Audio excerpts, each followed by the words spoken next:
Dando opinión.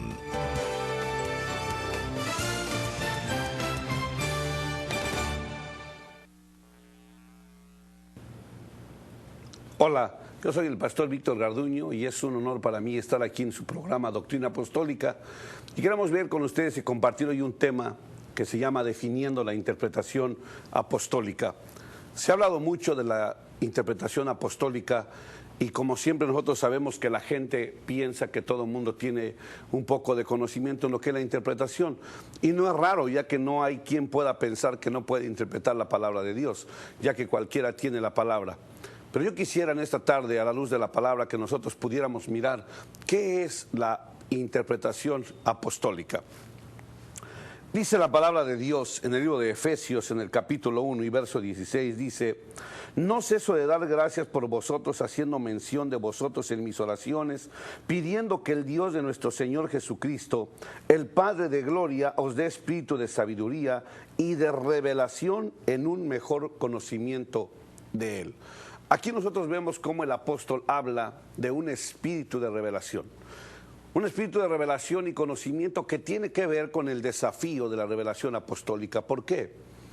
La palabra de Dios dice que el Señor Jesús enseñaba y predicaba. Pero ¿qué es enseñar la palabra de Dios y qué es predicar? Cuando nosotros miramos qué es enseñar, es como si yo trajera algo en la bolsa y usted me dice: enséñeme qué trae ahí. Entonces yo tengo que enseñar es sacar algo que usted no puede ver. A eso se refiere cuando dice enseñar. Y predicar es hablar lo que está ahí simplemente escrito.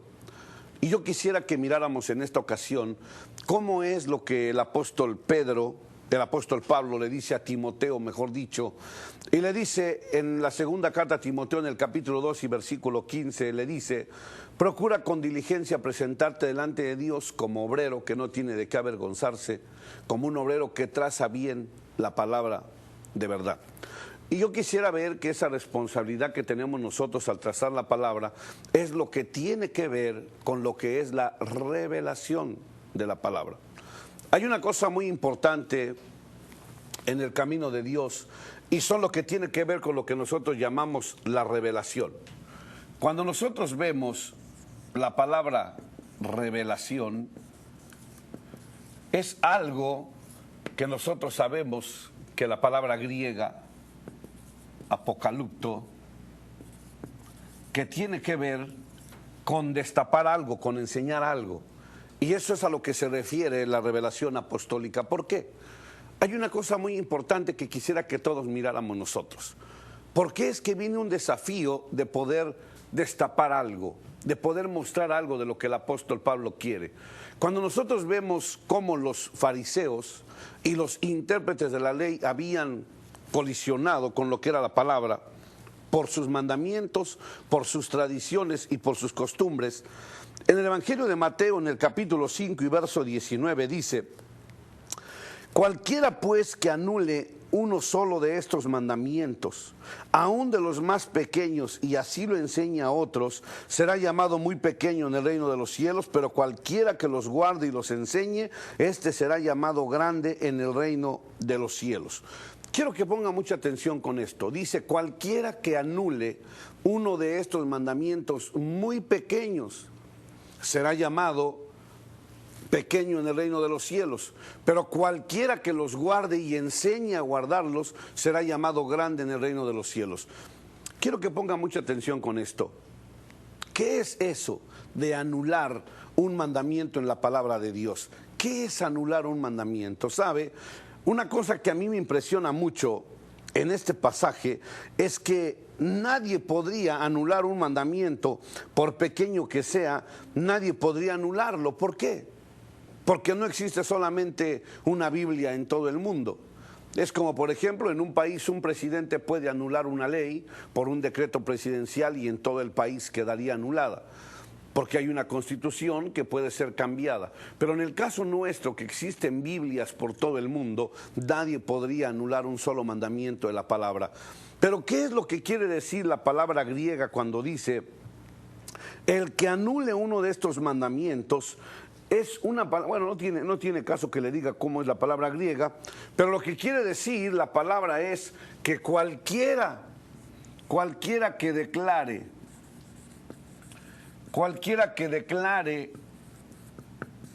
como que no es obligatorio, que no es obligatorio, que no es obligatorio, cualquiera que declare que no es obligatorio. Quiero que entienda esto, porque esa es una cosa muy importante. Cualquiera que declare un mandamiento, por pequeño que sea, que declare que no es obligatorio, dice, será llamado pequeño en el reino de los cielos. Ahora, ¿qué tiene que ver que a mí me llamen pequeño o que me llamen grande en el reino de los cielos? ¿Qué tiene que ver? Si me llaman pequeño en el reino de los cielos o si me llaman grande, tal vez yo debería decir, no me interesa si me llaman pequeño o me llaman grande, lo importante sería que yo pudiera llegar al reino de los cielos. Pero sin embargo, cuando la palabra de Dios muestra que será llamado pequeño, en el original no dice que será llamado pequeño, sino dice será llamado indigno en el reino de los cielos. Pero cualquiera que guarde los mandamientos, por pequeño que sean, será llamado muy digno en el reino de los cielos. A eso se refiere cuando dice cualquiera que trate de decir que un mandamiento, que lo declare que no es obligatorio. ¿Qué quiere decir esto? Si nosotros vemos la palabra de Dios, ¿por qué hace falta la interpretación? Porque cualquiera puede decir que no es obligatorio. Déjeme decirle algo, usted puede pensar lo que usted guste, pero ¿qué pasa cuando la gente dice, ¿será obligatorio la alabanza con danza, sí o no? Y la gente puede decir, no es obligatorio, porque probablemente no lo ha analizado a la luz de la palabra. Y cualquiera que diga tal vez que no es obligatorio el velo, y cualquiera que diga tal vez que no es obligatorio la Santa Cena cada tiempo, y que no es obligatorio, entonces cada uno está tomando su libre interpretación, cada uno está tomando su libre aplicación de la palabra de Dios.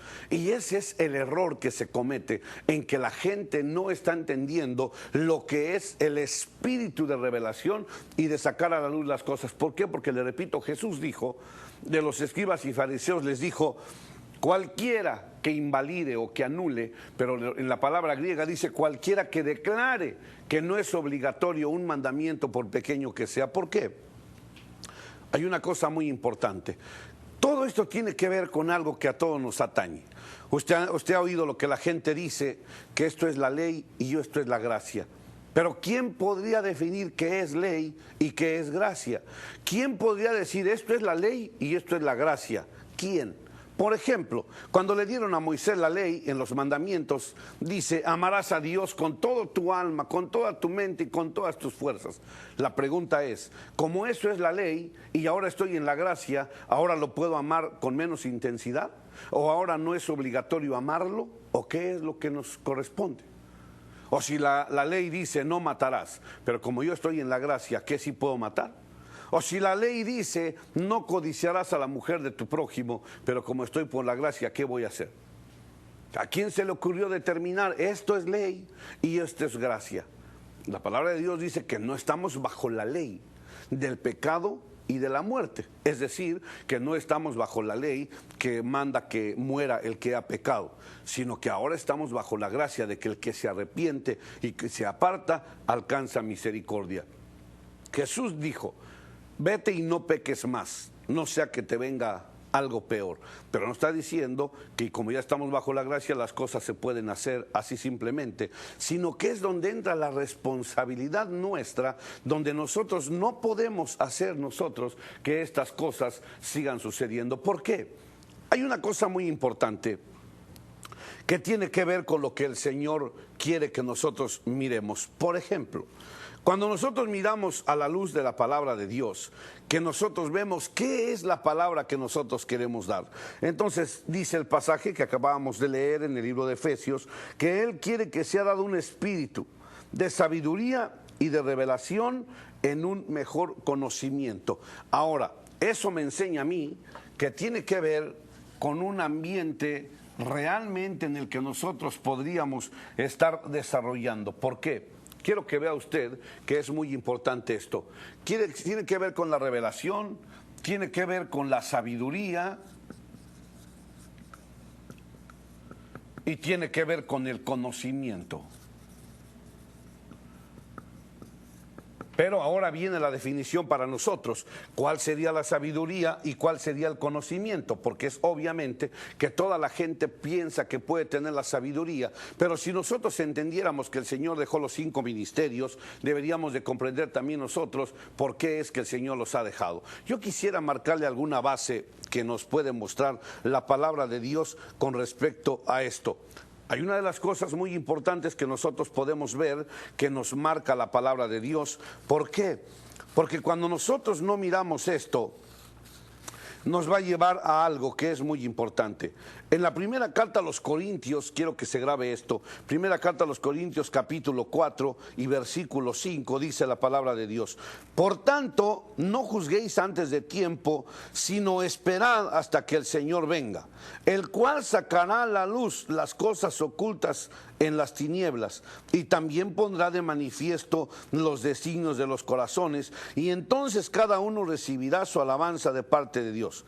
Esto, hermanos, lo he aplicado en sentido figurado a mí mismo y a Apolos por amor de vosotros, para que en nosotros, oiga esto, aprendáis a no sobrepasar lo que está escrito, para que ninguno de vosotros se vuelva arrogante a favor del uno contra el otro. Fíjese qué importante es que nosotros no podemos pensar más allá de lo que está escrito. Nosotros no podemos trabajar las deducciones, sino basarnos al escrito está.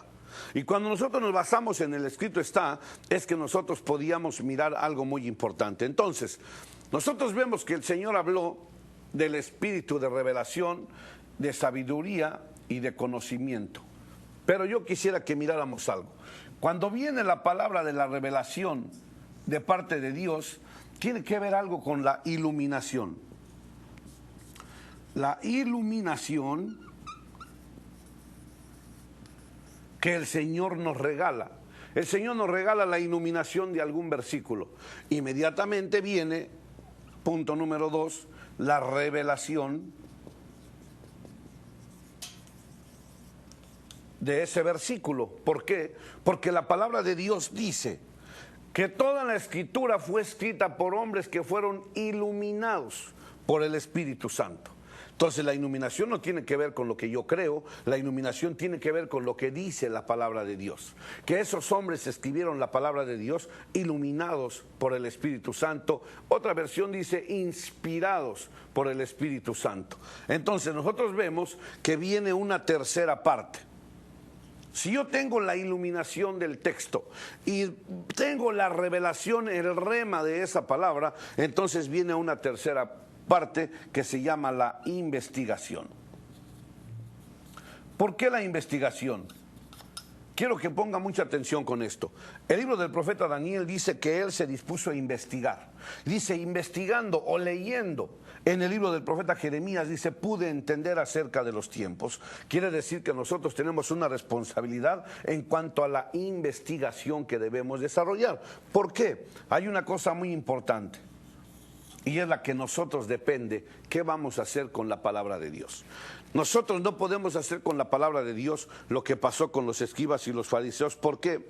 Porque dice el Señor en el Evangelio de Lucas, en el capítulo 11 y verso 49, dice, porque la sabiduría de Dios también dijo, les enviaré profetas y apóstoles de ellos, matarán a algunos y perseguirán a otros, para que la sangre de todos los profetas derramada desde la fundación del mundo se le cargue a esta generación. Desde la sangre de Abel hasta la sangre de Zacarías que predicó entre el altar y la casa de Dios, sí os digo que le será cargada a esta generación. Verso 52, ay de vosotros intérpretes de la ley, porque habéis quitado la llave del conocimiento, y vosotros mismos no entráis ni dejáis a los que están entrando. Fíjese qué importante es para nosotros poder entender eso. Por eso es que tiene que ver con nosotros algo muy importante. Nosotros cuando vemos la palabra de Dios, entonces vamos a ver qué es la revelación de Dios. Si nosotros miramos la revelación, tenemos que entender que habla de un espíritu. Pero definitivamente, hermano, usted que me escucha, usted que le gusta estudiar la palabra de Dios, regularmente la tradición dice que no hay revelación, que toda la palabra está revelada, pero hay una cosa muy importante que tiene que ver con esto. El apóstol Pedro, cuando habla, él dice que nosotros debemos anhelar la leche espiritual como niño recién nacido, la leche no adulterada. La leche no adulterada dice porque el alimento sólido ya no es para los niños, el alimento sólido es para los más grandes. Y si usted pone atención con yo quisiera que usted pusiera atención. Hay una cosa que se llama leche espiritual. Esta leche espiritual, pero que no está adulterada, tiene que ver con lo que nosotros conocemos en la palabra de Dios. Y dice que hay un alimento sólido.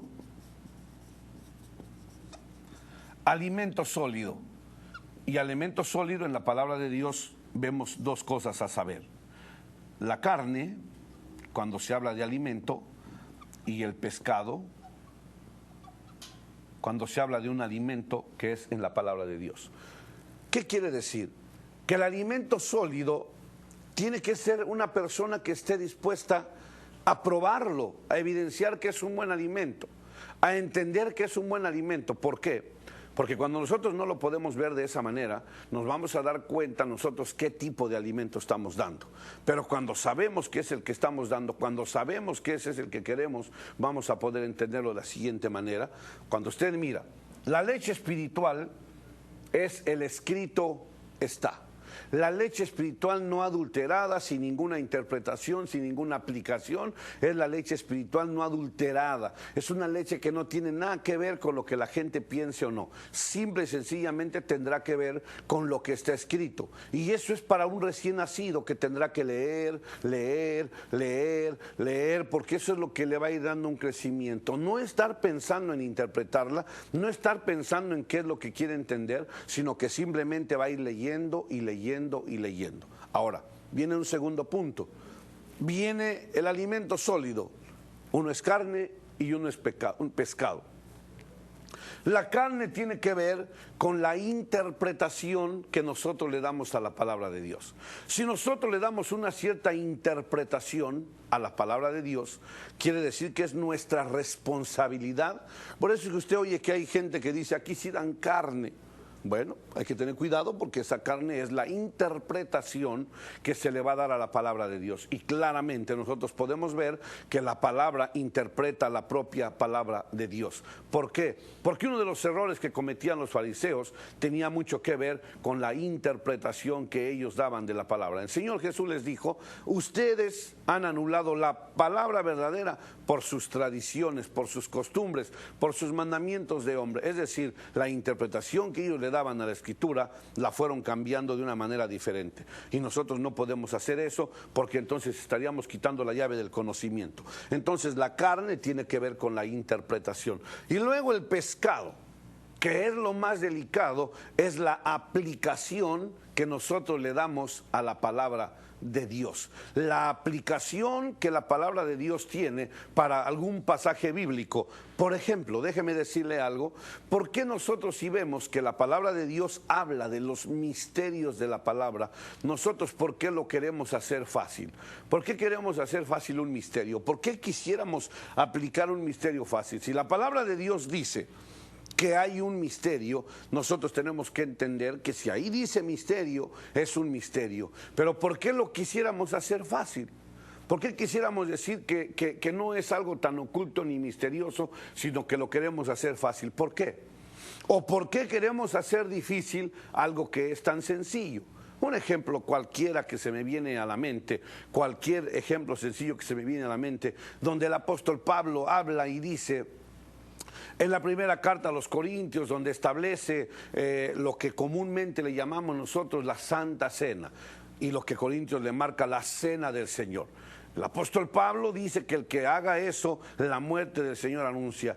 Y déjeme decirle algo, ¿Por qué algo que está, digamos, sencillo se le quiere dar una aplicación para llevarlo a algo más profundo? Que si se debe de hacer de una manera, de otra manera, que si se debe de hacer con un jugo de uva o con un pan leudado o un pan sin leudar. ¿Por qué la gente lo pretende hacer así? Si hay una cosa que nosotros podemos deberla. Entonces, ¿qué es un misterio y qué es una simple palabra? Si un misterio yo lo quiero hacer fácil y una palabra fácil la quiero hacer profunda, entonces, ¿quién es el que está cometiendo el error? Por eso es que tiene mucho que ver donde la rogativa apostólica, para definir la revelación, él dice: yo ruego que les sea dado un espíritu de revelación. Un espíritu de revelación en un mejor conocimiento de él. ¿Por qué? Cuando nosotros vemos la palabra de Dios, para nosotros es claro lo que el apóstol está declarando. Que si él ha declarado, óigame bien, que hay misterios. Misterios dice que son difíciles de comentar a la lengua humana. Con la lengua expresarlo con el pensamiento humano es difícil. Lo que a él le mostraron, lo que a él le revelaron, y de esa manera es que él recibió las cosas. Cuando él las empieza a trasladar, nos podemos dar cuenta nosotros que no vamos a poder nosotros cambiar la situación simplemente a nuestro gusto. ¿Por qué? Porque si nosotros vemos que hay una leche espiritual, vamos a entender que hay un alimento sólido. Una leche espiritual que tiene que ver, número uno, con el escrito está. Un escrito está en el cual se debe de respetar lo que el Señor ha establecido por medio de su palabra de Dios. Pero sin embargo habla de un alimento sólido que tiene que ver con la carne, que tiene que ver con el pescado, que tiene que ver rigurosamente, hermano, con la interpretación y con la aplicación que le queramos dar a ella. Porque cuando nosotros nos vamos a lo que es el escrito está, nosotros tenemos que mirar qué es lo que vamos a hacer. Por eso, no se le olvide, cuando viene la iluminación del texto, le vendrá la revelación y usted tendrá que investigar qué es aquello que usted quiere compartir, qué es aquello de lo que usted quiere hablar. ¿Por qué? Hay dos cosas en la palabra de Dios que nosotros tenemos que ver. Si nosotros vemos qué es lo que vamos a hacer, dice la palabra de Dios, cuando nosotros miramos en la primera carta a Timoteo, le dice, 1 Timoteo 3:8, le dice: de la misma manera también los diáconos deben de ser dignos de una sola palabra, no dados a mucho vino, ni amantes de ganancia deshonesta, sino guardando el misterio de la fe. ¿Qué podemos hacer nosotros? Si la palabra de Dios marca que la fe es un misterio, la fe es un misterio, ¿por qué la vamos a hacer nosotros como si no fuera un misterio? ¿Por qué? Usted que me escucha puede preguntarse en esta tarde, ¿usted tiene fe o tiene confianza? La palabra de Dios dice que nos ha sido depositada una porción de fe a cada uno. Pero ¿qué hemos hecho nosotros con esta fe? O nosotros lo que estamos trabajando es la confianza. ¿Qué es lo que estamos trabajando? ¿La confianza o la fe? ¿Qué es lo que estamos desarrollando en el Señor? ¿Una confianza o una fe? Nosotros cuando vemos el significado de la palabra fe en griego, una palabra pistis, un poquito simple, un poquito escueta con relación a lo que es la verdadera fe en la palabra hebrea. En la palabra hebrea, la palabra fe tiene que ver con una palabra que es emunaj, que va algo más allá que simplemente poder decir que es una pistis, una fe, una confianza. Pero nosotros, ¿qué es lo que tenemos nosotros? ¿Fe genuina o tenemos una confianza? ¿Por qué? Usted se imagina cuando la gente habla de fe, la gente lo que está pensando es que tiene confianza en que Dios hará las cosas, pero que tiene confianza de imitar o hacer las cosas en nombre de ese misterio de la fe. Sin embargo, le repito, se ha venido dando el tiempo y nos vamos acercando a etapas difíciles en la palabra de Dios. La palabra de Dios nos marca a nosotros algo que es muy importante.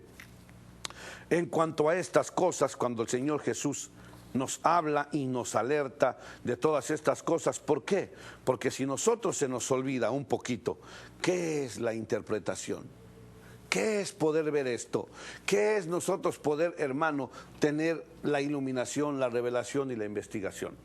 Yo quisiera desafiarlo, que usted ahí pueda mirarlo ahí en el interior de su casa para poder analizar estas cosas. Ahora, quiero ir mostrándole algunas cosas para ir cerrando con esto. Hay algo que es muy importante. Cuando nosotros miramos a la luz de la palabra de Dios, que miramos lo que el apóstol Pablo le dice a Timoteo, que se procure presentar como un obrero que no tiene de qué avergonzarse, como un obrero que traza bien la palabra de verdad. Hay algo que para mí me impresiona mucho. ¿Qué es la palabra y la palabra trazar? Dice que traza bien la palabra. ¿Cómo yo puedo trazar la palabra si no sé de qué se refiere? Entonces, yo quisiera terminar con esto. Yo necesito conocer qué es trazar la palabra de Dios. Y la palabra trazar es una palabra griega que es la palabra ortotomeo, que quiere decir hacer un corte correcto, dividir correctamente. Es hacer un corte correcto. Hacer un corte correcto, hacer un trazo correcto. Eso es lo que tiene que ver. La palabra tiene que tener un trazo correcto, pero la palabra tiene que entender usted que lo que se puede hacer es el logos, es decir, la letra, es decir, lo escrito. Lo que yo tengo que ver cómo debo de trazar es el logos, la palabra escrita. Pero una de las cosas que a veces el error se comete más grande es a veces querer interpretar una revelación. Cuando la gente a veces piensa, es que Dios me reveló que esto es esto. No, no es así. Lo que se interpreta es el logos. No viene primero la interpretación y se le aplica al logos, no. Primero se conoce el logos y luego ese logos es lo que se le busca su interpretación y su aplicación. Pero le repito, a veces cometemos el error que lo hacemos al revés. El Señor Jesús dijo a los judíos que habían creído en Él: si vosotros verdaderamente permanecéis en mi palabra, seréis verdaderamente mis discípulos y conocerán la verdad, y la verdad los hará libres. Y yo quiero decirle algo en esta hora. Hay una cosa muy importante. Este logos necesitamos conocerlo para poder hacerle un corte correcto, para poder hacerle una división correcta. Pero si por el contrario, antes de conocer el logos, queremos conocer los cortes y los trazos, vamos a cometer un error. Porque el error que cometieron los fariseos es de que siempre Jesús les dijo: ¿qué no habéis leído la Escritura? ¿Qué no habéis visto lo que está escrito? ¿No habéis leído lo que está escrito? Yo quiero decirle algo en esta hora. Es muy importante para usted y para mí que podamos conocer 100% lo que está escrito. Conocer el logos antes que querer hacerle un corte, antes que querer hacerle una división, antes que querer ver, necesitamos hacerlo. ¿Por qué? Porque tiene que ver con la sabiduría. Y el principio de la sabiduría es el temor de Dios. Yo quiero hacerle un desafío a usted que nos escucha en su programa Doctrina Apostólica, a que usted piense con qué espíritu interpreta la palabra. Con un espíritu de sabiduría, que es el temor a Jehová, el temor de lo que vamos a decir, el temor de lo que vamos a expresar, o simple y sencillamente vamos a hacerlo con lo que nosotros interpretamos, tal vez queriendo que los demás vean que tenemos un conocimiento, o tal vez queriendo que ellos miren que tenemos una revelación. Pero lo importante no es qué revelación tenemos, sino lo importante es ver cómo nosotros podemos ser de bendición al trazar correctamente la palabra. Que nosotros pudiéramos, oiga bien lo que le voy a decir, que este logos, al conocerlo y tener un conocimiento, lo podamos llevar a la comprensión. ¿Por qué? El libro de Esdras dice que cuando Esdras leía la palabra de Dios, dice que le daba la aplicación adecuada, la interpretación correcta, de modo que todos los que escuchaban entendían lo que él estaba diciendo. Pero si nosotros queremos darle una aplicación diferente, si nosotros queremos darle una interpretación diferente, para que la gente entienda lo que nosotros queremos que entienda y no que entiendan lo que está escrito, vamos a cometer un error. ¿Por qué? porque simple y sencillamente la palabra de Dios no fue escrita con una mentalidad occidental, sino fue escrita con una visión hebrea, con una visión en la que nosotros podemos incursionar únicamente por medio de la revelación del Espíritu Santo.